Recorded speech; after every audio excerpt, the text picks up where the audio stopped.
ओम गणेशाय नमः। या देवी सर्वभूतेषु मातृरूपेण संस्थिता नमस्तस्यै नमस्तस्यै नमस्तस्यै नमो नमः। नमस्कार भक्तजनों, मेरे YouTube चैनल शिव शक्ति पर आप लोगों का स्वागत है। आज हम लोग इस वीडियो में सुनेंगे माता दुर्गा के सप्तशती पाठ का 13वां अध्याय। इसके पहले हमने सुना था सप्तशती पाठ का 12वां अध्याय, जिसमें माता दुर्गा के कथा पाठ का महत्व का वर्णन है।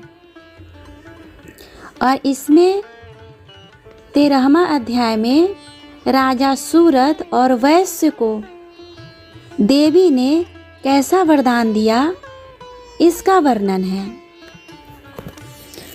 तो भक्तजनों, कृपया कर आप इस कथा को पूरे ध्यान से सुने और माता के चरणों में अपना पूरा ध्यान लगाए रहे,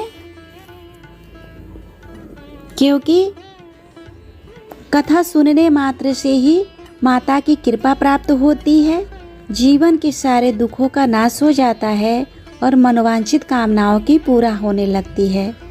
तो कृपया कर आप कथा को पूरे ध्यान से सुने। महर्षि मेधा ने कहा, हे राजन, इस प्रकार देवी के उत्तम महात्म्य का वर्णन मैंने तुमको सुनाया। जगत को धारण करने वाली इस देवी का ऐसा ही प्रभाव है।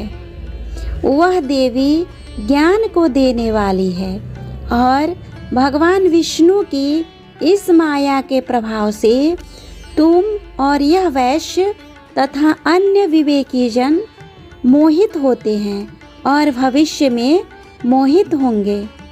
हे राजन, तुम इसी परमेश्वरी की शरण में जाओ। यही भगवती आराधना करने पर मनुष्य को भोग, स्वर्ग तथा मोक्ष प्रदान करती है।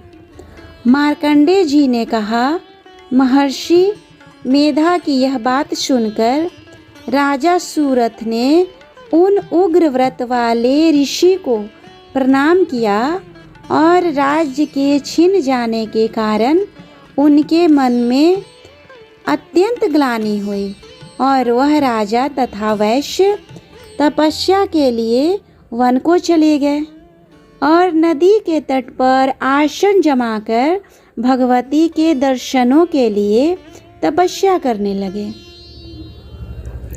दोनों ने नदी के तट पर देवी की मूर्ति बनाई और पुष्प, धूप, दीप तथा हवन द्वारा उनका पूजन करने लगे।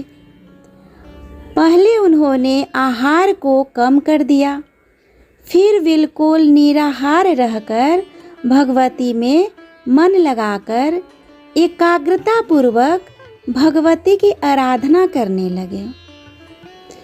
वह दोनों अपने शरीर के रक्त से देवी को बलि देते हुए 3 वर्ष तक लगातार भगवती की आराधना करते रहे। 3 वर्ष के पश्चात जगत का पालन करने वाली चंडिका ने उनको प्रत्यक्ष दर्शन देकर कहा।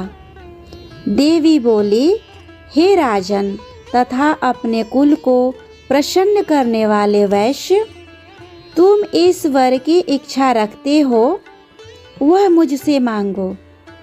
वह वर मैं तुमको दूंगी, क्योंकि मैं तुम पर अत्यंत ही प्रसन्न हूँ।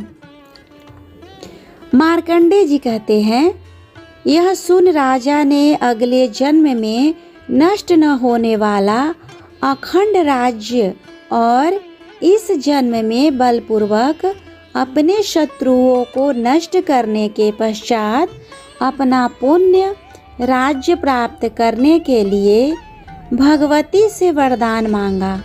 और वैश्य ने भी, जिसका चिंतन संसार के ओर से विरक्त हो चुका था, भगवती से अपनी ममता तथा अहंकार रूप आसक्ति को नष्ट कर देने का ज्ञान मांगा। देवी ने कहा, हे राजन, तुम शीघ्र ही अपने शत्रुओं को मारकर पुनः अपना राज्य प्राप्त कर लोगे। तुम्हारा राज्य स्थिर रहने वाला है।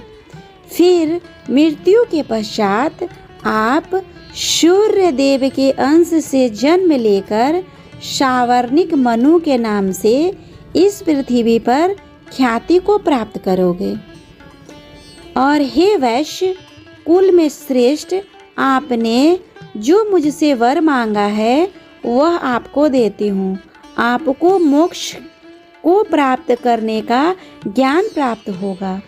मार्कंडेय जी ने कहा, इस प्रकार उन दोनों को मनोवांछित वर प्रदान कर तथा उनसे अपनी स्तुति सुनकर भगवती अंतर्ध्यान हो गई।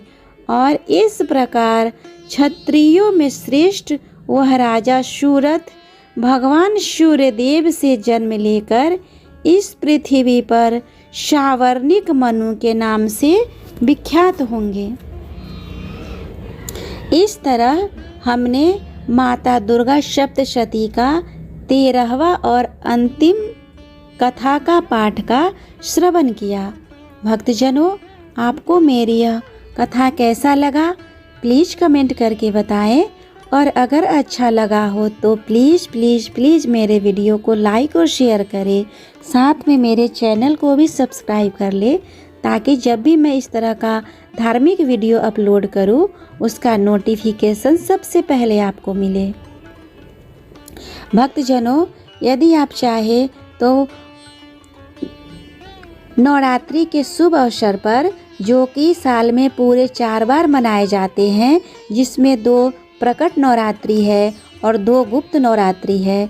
2 प्रकट नवरात्रि आश्विन मास में और चैत मास में मनाया जाता है तथा प्रकट नवरात्रि आषाढ़ मास में और माघ और जनवरी के मास में मनाया जाता है।